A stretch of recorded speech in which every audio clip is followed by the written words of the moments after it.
Good morning again, everyone. I'm Beth Carol Horrocks, a former member of the Ephemera Society Board and a current member of the committee that plans these meetings. I'm going to introduce to you our next speaker, Kate Long, like myself, a special collections library professional, who will be speaking to us today using ephemera about one of the most interesting movements of the 20th century and one of the most interesting people associated with it. We're talking about Margaret Sanger and birth control movement, an issue that is as important today as it has ever been. So Sanger's papers and the papers of many other related organizations are housed in the Sophia Smith collection at Smith College, where Kate works as a research services archivist, which I consider pretty much the best job in the world. And also is the site, and I realized this morning, it was 50 years ago where I had my first job in a special collections library. So it's a long time ago.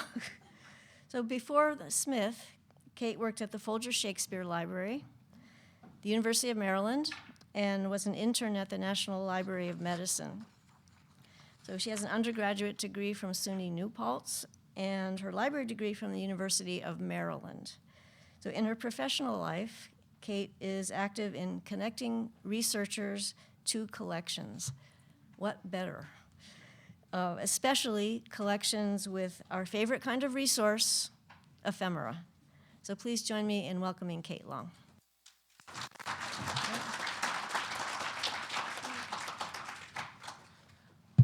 Thank you so much. I have my laptop here because I can't read my own notes on my own presentation.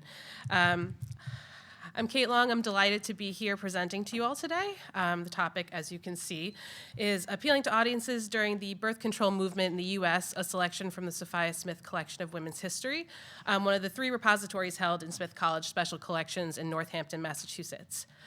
Much to my dismay, my title is not as interesting as the others you may have encountered this week, and perhaps point is a tad bit inaccurate, as I have snuck in a few international items in this presentation, but I promise you they are well worth it. Oh. I guess I took too long. What happened? I didn't touch anything, I promise. Oh, I see. No problem. I guess I'll continue. Let's see here. Birth control for the purposes of this presentation includes methods meant to control birth, from preventing conception to meticulously planning a conception and a resulting birth. Methods of attempting to do so have been around for millennia, but here I will cover some of the more commonly discussed methods of the 20th and 21st centuries. The materials I've selected, I'd wait for the microphone, sorry. There we go. I was trying to vamp. The materials I've selected show a variety of methods and how these methods were advertised, advocated for, and condemned with different audiences in mind. I've broken this presentation into 3 sections: the methods, the dissemination of information, and the response. So, the methods. Here we have this delightful lunar moon theory of natural birth control from the Hygienic Anatomical Education Association in Philadelphia from 1928. The version of what would later become known as the rhythm method, this diagram claims to definitively track everything from the menstrual cycle to times of barrenness to the rising and falling levels of female passion. It also designates when a female child or female ovum will be released on from an ovary, or a male child when a male ovum is released. More importantly, at the bottom in this, you will see a supposedly unrelated printing of the famous Hollywood 18-day diet menu, which mostly consists of grapefruit, Melba toast, and lamb. Accompanying these sorts of charts sometimes, we have this slide rule. It's a family planning tool with no date, where you can plan the sex of your child by adding up the number of associated with the name of the father, You could plan to sex your child based on the scientifically sound method of adding up the number of letters in the mother's name, the number of letters in the father's name, and the number assigned to the month of conception just randomly.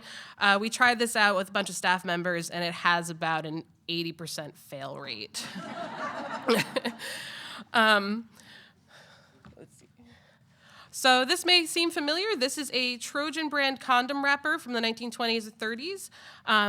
While the logo has changed over time, the Trojan brand still remains one of the most recognizable condom brands. However, unlike today's packaging, it claims to be 100% guaranteed perfect after being tested under air pressure. You will also see that on the back, it is dedicated to imploring you to use this product specifically. Only insist on genuine Trojan brand. Avoid substitutes. And for reassurance that this is a trusted method, it says on the back, it's sold only by drugstores. And finally, note that on this packaging, you will find a dozen descriptors such as lightweight, extra sensitive, but there isn't any indication of what this product actually does. You just had to be in the know. One of my favorites here is the Sterilator. This is a 1933 contraption from the Sterilator Laboratories. It is the latest in vaginal prophylaxis, non-irritating, instantly effective, and most importantly, considering options of the not-so-bygone days, non-poisonous.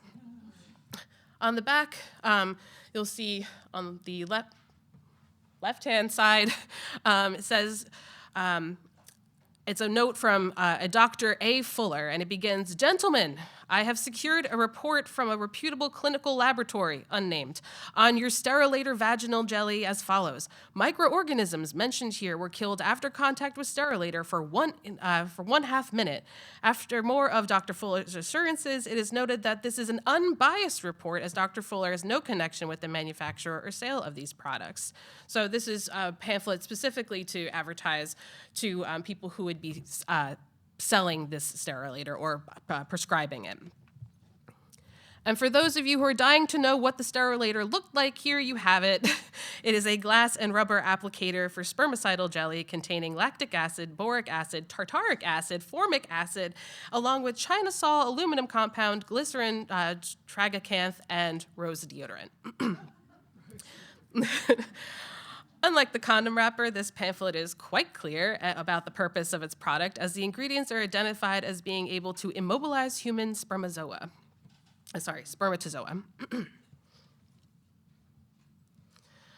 A little bit more elegant, we have the directions for using hare's pessary.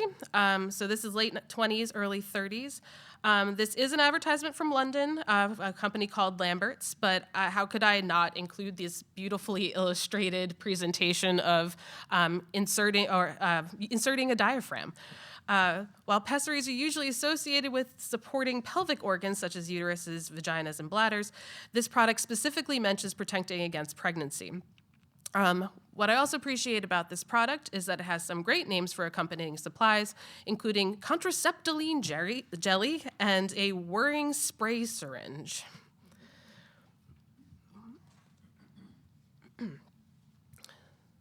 So here we have a pamphlet specifically for Lantine feminine hygiene and its associated products. I enjoy the illustration on this pamphlet immensely. We have an incredibly stylish lady wearing a lovely hat and possibly a fur-lined coat, chatting with her doctor. This pamphlet encourages women to see their family doctor and see them as their ally in preventing unwanted pregnancies. At the bottom of the back of the pamphlet seen here, it says, "If individual information is desired, consult your family physician and speak with him frankly. You will find him your friend and counselor in all matters regarding which you desire special information." Now remember, this is only for married women. It says here also, similar to the condom, Lantine feminine hygiene is the only entirely reliable method. And in my research, I did find that there was an order to cease and desist from the Federal Trade Commission given to Lantine Laboratories for misrepresenting the efficacy of their contraceptive products at this time. You'll see here that Lantine has a whole color-coded line of products, including diaphragms and jellies, and are specifically recommended for all highly susceptible women, both young wives and mothers. Again, not including single women. And for more things for packaging, as was spoken about before, here is a box for the Lantine Brown cap diaphragm. This is from the late 30s, early 40s. And you will see, again, typical of Lantine, you have a very elegant script and a very elegant lady right there with a classic late 30s, early 40s haircut. So enough about diaphragms for now. We now have the pill, the big boon in the birth control movement. This pamphlet here is from much later, 1978, and shows a huge difference in the pamphlets that you've seen before, where there's not really much talk about side effects except for smarting and stinging that is caused by the aggressive jellies. You'll see that they're concerned about the side effects of depression, so mental health is already being addressed, and even talking about breastfeeding and how that could be affected by the pill. So this is more informative than it has been up until compared to earlier days. Had to put this in here. This is a fabulous 1970s design, which is juxtaposed with some horrifically unsettling drawings of IUDs or intrauterine devices. The names of the shapes of the IUDs listed here are spirals, loops, springs, box, and double coils, none of which seem to accurately describe whatever the horrible-looking thing is on the left.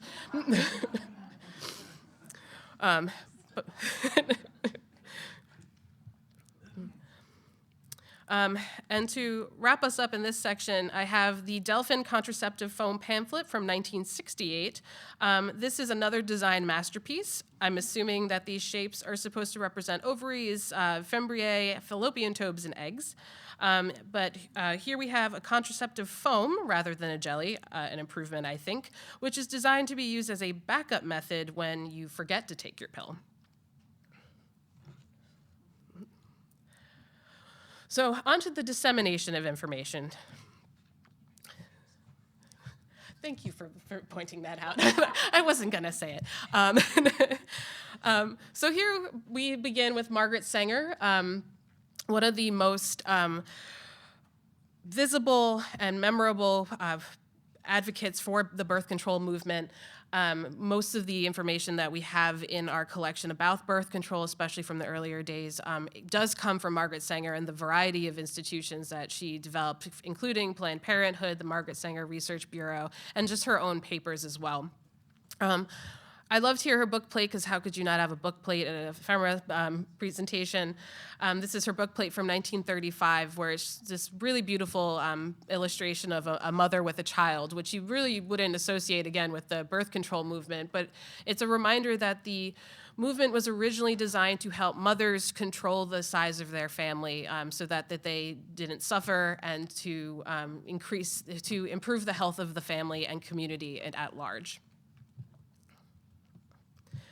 This is one of her earlier newsletters that she published. This is 1914. It really reminds me of a zine, so it's great that this kind of design is evergreen. The woman rebel, no gods, no masters. How could you not love this? I love that this newsletter was very upfront about what it was about. It was to advocate for the prevention of conception and to impart knowledge, specifically about women's bodies to young women. And it includes, though, the phrase slavery through motherhood, which would actually become more and more popular as time went on, and we focused more from just controlling the size of families to preventing pregnancy perhaps at all.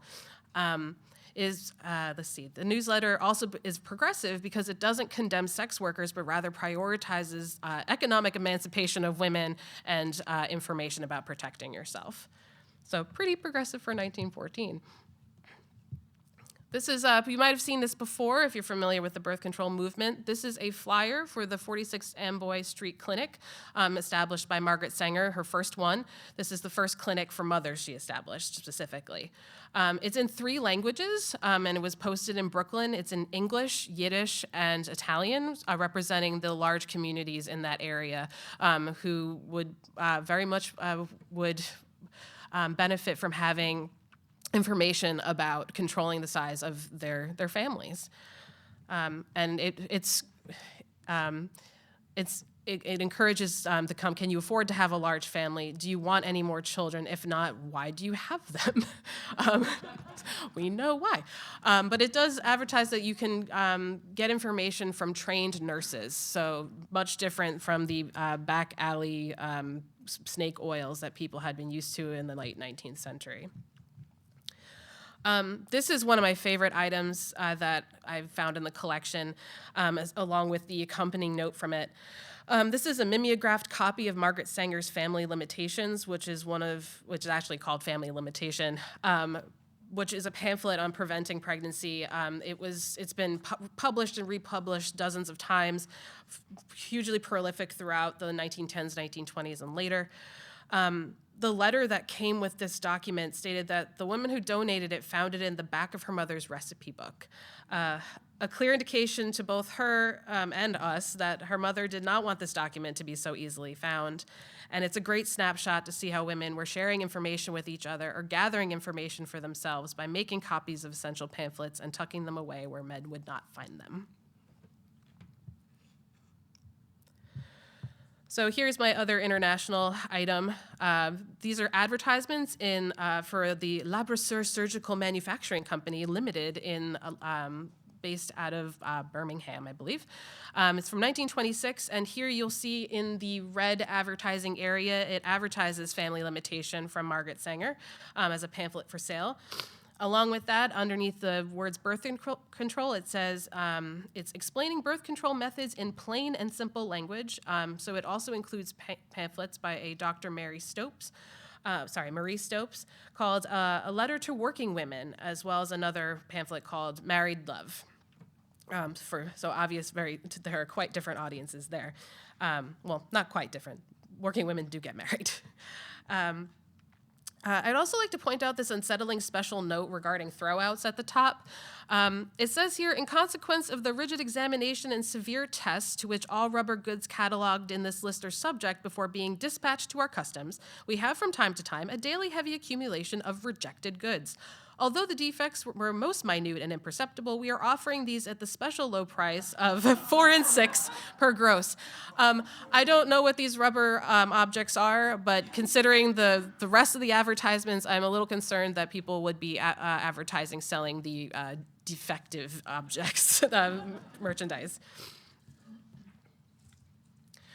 Here are 2 great pamphlets that were published by the same publisher, which I could not identify, but I know that they came from the same place because they have the same repeating material inside of it. This is from 1934.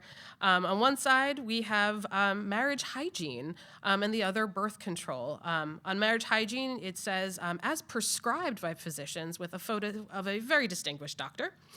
And then the birth control pamphlet has the silhouette of a woman, and under it says plain medical information. At the bottom of the pamphlet, it says method endorsed by leading physicians. And this, again, very fancy silhouette of a woman. So on the front page of each of these, on one side, you have it beginning in the marriage hygiene.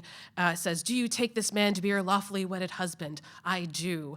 And it begins saying, resolute lips sometimes trembling, murmur the response. She's entering a new life, hopeful of new joys, yet facing new fears. In her intimate thoughts, there may be a tantalizing dread. So audience is pretty clear there. But then the other one, the birth control, again, very fashionable women going to the doctor's office with her hat.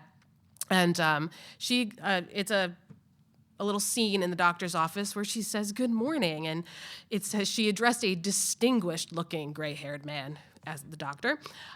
She is Mrs. Charles Smith, and she says, "I have come to see you if you can help me out of a very serious difficulty. I am disappointed in our own family physician. I have also called on 2 other doctors, neither of whom give me any satisfaction." And he says, "I will do the best I can for you, Mrs. Smith. What is your trouble?" So a different scene. This is a more self-assured woman, probably looking for a follow-up, either after having children already or being prepared to embark on that after the initial wedding night. This one is delightful because it's for men specifically, not for women. This is the How Not To book from 1971. It gives you the reasons for a male contraceptive. It gives you the tale of the invention of the condom by Dr. Condom himself that sold at the Ye Olde Condom Shop, illustrated here.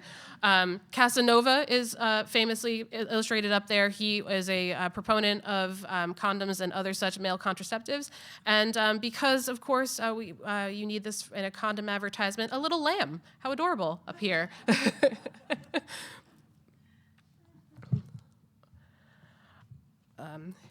So on here, I really appreciated that it says, "Is the male contraceptive the right method for you?" Here it starts talking about women having choices. It says you can decide to make your regular method of contraception when your wife is reluctant to equip herself with a birth control device. You want to be completely in charge of contraception, or you decide to use it as an alternative method of birth control when your wife forgets to take her pill. And then it explains what happens when a woman doesn't or forgets to take her pill. Or the 2 of you share the responsibility of birth control.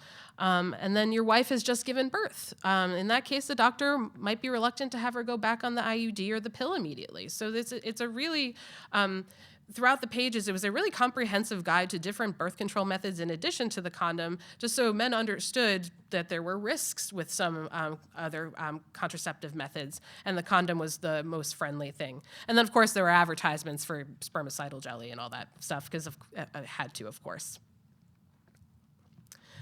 Here's another lovely illustration. This is published by Planned Parenthood Federation of America. We have several pamphlets, both in English and in Spanish, and it's for planning, for when you want to plan your family. Pamphlet specific that was given to Spanish communities, but you can even tell just from the illustration, if you don't speak Spanish, that on the left-hand side you have a very successful family with a very pretty house and a illustration of how many mouths to feed. And then on the other side, they live in a darkened apartment complex, I guess, with a stoop and garbage next to it, and 1 million children and 1,000 mouths to feed. And apparently, if you're well established and have a controlled family, you have glasses and pearls. And otherwise, you have perhaps a kerchief and a baby without a blanket.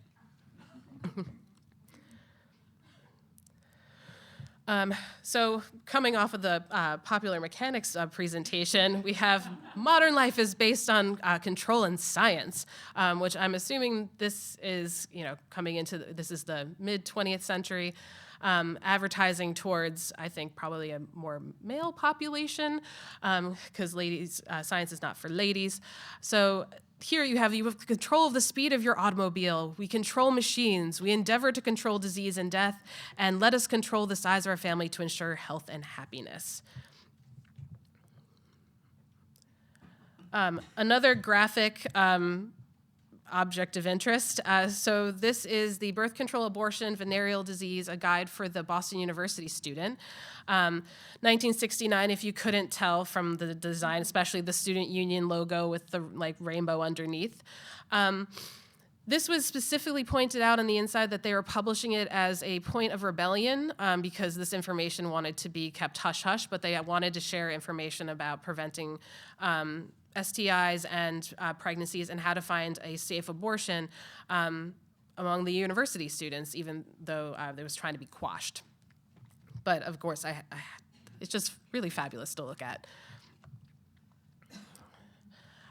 Here's another multi-language, pamphlet set about Women Decide. This is from the Philadelphia Reproductive Rights Coalition from 1980. And again, this just describes different contraceptive methods and the risks and the benefits to them so that women could actually make an informed choice and not necessarily just have to kind of do guesswork or just get all this misinformation. But also, I just really enjoyed the illustrations on here as well. Less fancy hats and more actual representation of the people that they're representing in Philadelphia, which was just really encouraging.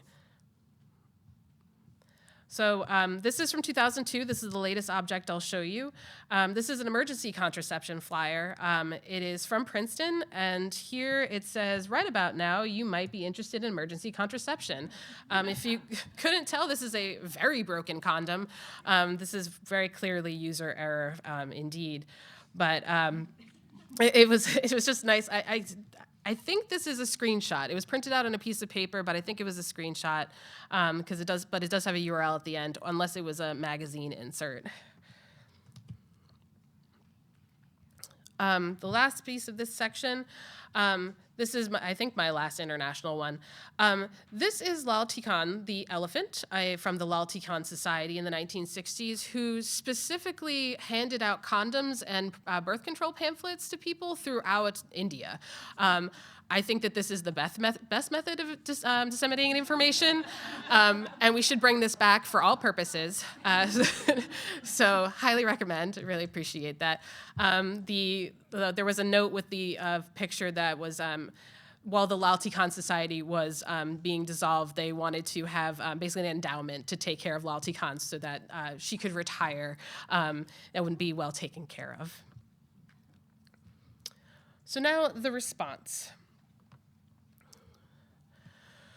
So if in the birth control review, Lou Rogers has numerous illustrations that are really emphasizing the worries of women throughout the early 20th century about what it means when you have laws against birth control, what it means when you have laws against really just women's rights in general. So here you have from December 1918, so right after the First World War, women are already terrified of the desire for women to breed post-war to replenish the men who had been lost in the war. But in the clouds, it says quality, not quantity, so hoping to advertise or advocate for, rather, the having a small, healthy family over a large number of children. And I'm going to keep speeding through here. Probably you're all familiar with the Comstock laws. These are the laws concerning birth control in the United States. These are from 1932. Found these in the Margaret Sanger Research Bureau subject files, and what I pulled out the little slip there that says, this is practically a German sentence. It's just really, really long and a lot of different connecting words. But just to give you a taste, every obscene, lewd, or lascivious, and every filthy book, pamphlet, picture, paper, letter, writing, print, or other publication of an indecent character, and every article of the thing designed, adapted, or intended for preventing conception or producing abortion for any indecent or immoral use. And it goes on and on and on. Basically, you could not get around this when you're trying to mail diaphragms or other sort of, or pamphlets through the mail. There was just no way of getting around it. But I will say Margaret Sanger was very clever and would move diaphragms around, ship them internationally in barrels, and would bring them into her factory in New Jersey to try to get around these laws. I really enjoyed this, again, trying to get around these laws. It's a note that you could give to somebody with a booklet that says if any friend desires a copy of this booklet, she may obtain one either from the local representative or by writing to the home office. Enclose money with the order, price $1 per copy. Booklets are mailed in plain wrappers, so you didn't have to worry about people knowing what was in your mail. Here's Margaret Sanger again advertising her book, My Fight for Birth Control. She has quotes everywhere here from very prominent, just blank there, prominent journalists, all men, mind you, to advocate for her. and her book here. And here it says 30 days in the penitentiary for this, and it's the flyer that we showed, the really lovely flyer that just wants to help moms. So after inciting people with their rage and passion, you can order your book right here all for yourself for the price of $3 for a 368-page bound book. Here, another reaction is the accident of birth. There was concern from doctors that there was a lot of weird information going around about birth control, as you could see in all the pamphlets that I started this presentation with. So they wanted to make sure that people had more information and knew about the dangerous devices that you could have. And also a condom dispenser, which I really appreciated. Those seemed like a good idea. It does ask if it is a social asset.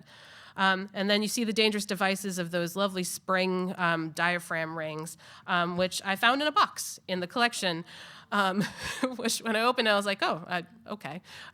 They're dry rotted and springy and kind of look terrible, but it was really great to be able to show you them in real life. This was just to illustrate that they wanted to use the word relief instead of talking about pregnancy prevention. This was a conversation about talking to clergymen. It says, if you know any of the above to be Roman Catholics, do not wait, sorry, not clergymen, contacting your congressman. If you know any of the above to be Roman Catholics, do not waste your time in writing to them. Their minds are closed by dogmas. Here is the story about birth control pills. They wanted to say that they were revolutionary, and it's getting the hush-hush treatment and complaining about why it's being kiboshed when it is really a boon to society. This is 1955. And then you have this lovely Catholic Church flyer that pushes back against that too, and it says, birth control is still against God's law. Vote no on question number 4, which was about being able to give birth control to married women. I really enjoyed this as well. This is probably the last, I wish I got to more, sorry, but this is a pamphlet about the pill from clergy that were basically saying, please stop asking us questions about the birth control pill. Here are all the loopholes you've presented to us. They're wrong, and you can't use them, and it's still immoral. You always have to invoke Martin Luther King Jr. to make sure that people can trust family planning, especially in the Black community in the 1960s, because there was a lot of questioning about it, specifically from poor black communities where you had militant brothers are saying they call on sisters to not take the pill because you'd be participating in your own genocide. To which the sisters replied that black women are being asked by militant black brothers not to practice birth control, but well enough, it takes 2 to practice genocide, and black women are able to decide for themselves.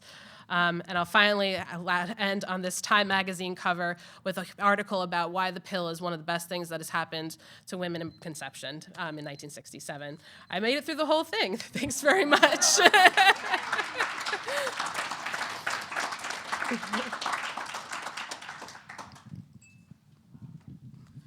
Can I ask the first one? Sure. What do we know about Margaret Sanger's decision to place her papers at Smith and all the other decisions to build this collection? So the collection they decided on women's history very, very early on in the archives, and Margaret Sanger was in conversation with the archivist at the time and also had a loose-ish connection to the interim or acting president of the college, Elizabeth Constance Morrow. So I believe that is where the connection happened initially. I don't know why they chose us over the Schlesinger, but we're glad she did.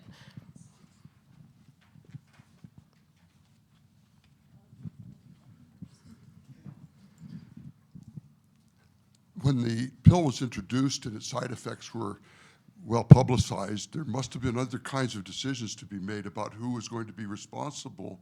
I know that vasectomies became popular among male populations, of course, during that period. Have you considered that kind of drifting responsibility issue and the possible measures that might be in that realm in your research? Yes, absolutely. When I was working on this presentation, there were a lot of pamphlets and advertisements that were encouraging permanent sterilization as a choice by men and women, usually, well, most only married men and women. But I leaned more into the non-permanent because then I, of course, would then get drifted into forced sterilization, which is also hugely represented in our collection, which didn't seem like a happier topic to talk about, so I wanted to stick to my contraptions.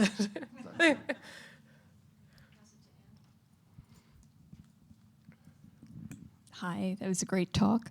I'm wondering about the term "the pill" and whether that is something that kind of arose organically from the culture and people talking about the birth control pill and then it just became the pill, or whether that was marketing of some kind, or can you talk about that? Because I mean, the pill. Yeah, I mean, the pill. I mean, it's the. It stuck. It started in the beginning, very early on. It seemed there were names that popped out here and there, but it also kind of spoke to the discreetness of it all, and also the friendliness and accessibility of it. So it definitely came on early on, I think, in conversations. I haven't researched exactly if there was like a meeting where they decided that the pill was going to be it, but once it caught on, you could definitely see the conversations happening, be like, we're going to run with this. This is going to be the thing. And I think it was probably also good for pharmaceutical companies because they could advertise having the pill and not have to worry too much about their pithy names. Was it one company that came up with like the first one, or was it something that was under research and came out from several companies around the same time? From what I understand, I'm surely no expert on the pill history, despite how much I've read about it. They were having they were studying it and Margaret Sanger really wanted the information to be as accessible as possible. So there was an attempt to make sure that there were multiple avenues of having it produced instead of keeping it close to the vest there. I noticed that you chose some pieces that have really kind of clever graphic design. For instance, the first one you showed on the pill had little pills making up the word pill, and on the one for foam, there was a kind of a flower power kind of look to it. Has there been any scholarship done on the graphic design relating to birth control, the birth control movement, or the designers that have worked on it, or have there been consistent designers that worked on it, or prominent ones that you know of? I do not, but I would love to know the answer to that, and I now know I'm going to be doing a JSTOR search probably this evening, so if I find anything, I'll let you know. Okay, thank you.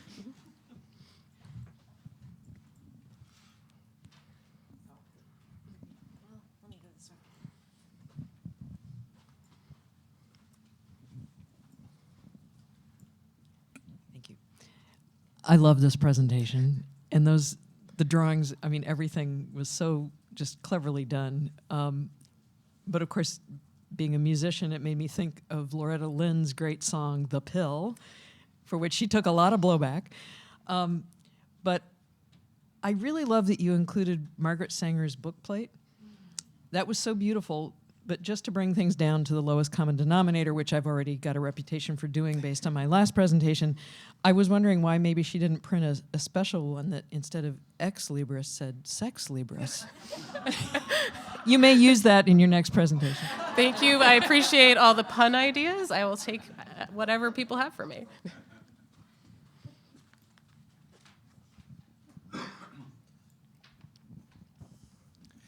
Thanks. I love the graphics about rubbers and prophylactics.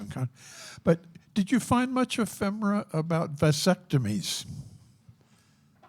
Yeah, there were quite a few pamphlets about vasectomies, and but usually was actually talking to both men and women about both options. I believe in the How Not To book, they didn't mention it, but it was focusing more on the less scary, non-permanent options.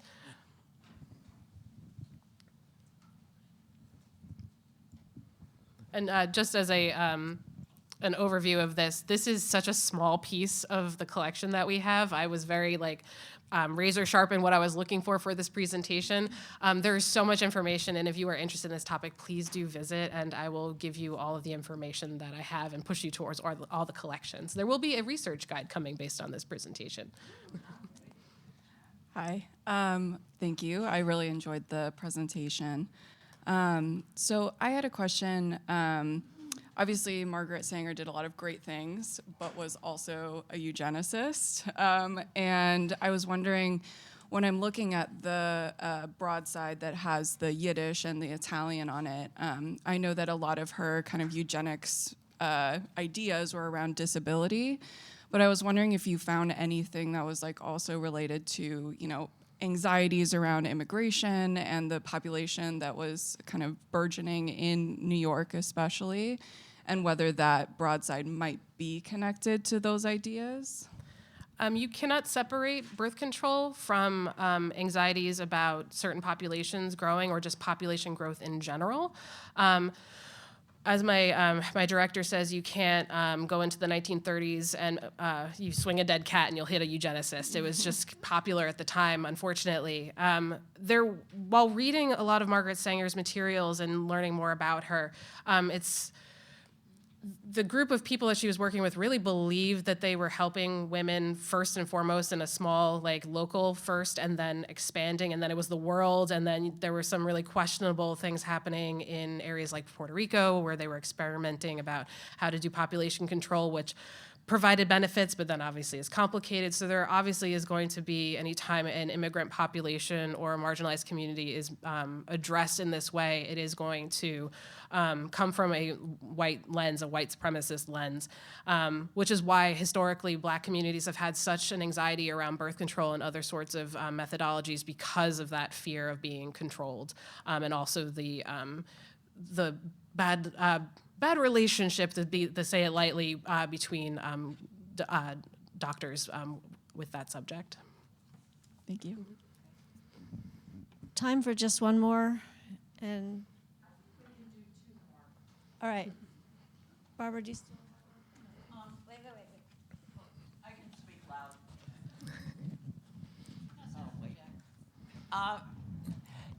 Do you also collect any of the dispensers? I remember a lot of design issues back at the time about trying to get us all to remember that we had taken it or not connected it and how the design was done. Yes, I do love looking at those, but I have not found them yet. They've done. It seems they've done a very good job of perhaps weeding out different prototypes, which makes me very sad as somebody who likes that type of material. But the materials are primarily paper, so when I did find the diaphragm rings, I was just very excited. Hi, thank you for the awesome presentation, and I love Lacticon, the birth control elephant, and I will die for them. I'm really fascinated about the kind of back alley, the subterfuge, disseminating the information, and I was wondering how much we know about how these companies printing these pamphlets and some of this early information in particular, how it got into communities. Was it through societies or community centers, or how the handbills themselves, how are they kind of being passed out to the regular people? It depends on the time period, and it moved back and forth, it seems, between being really explicit and being able to just, have a pamphlet stand in a drugstore or have your doctor hand you something, to being way more low-key, just sharing information by getting a booklet in the mail. There's a lot of correspondence of women writing directly to Margaret Sanger saying, could I please have information? So it really depended on the time. And then, of course, you have the instance of the Boston University where the students are saying, we know that you don't want this information out there, but we are going to publicly share this information, produce this booklet so you can see that we are sharing this information. So there's a lot of helping people by trying to make sure they get the information and they're not revealed to wanting that information, because that was a huge concern, to making a statement by sharing the information.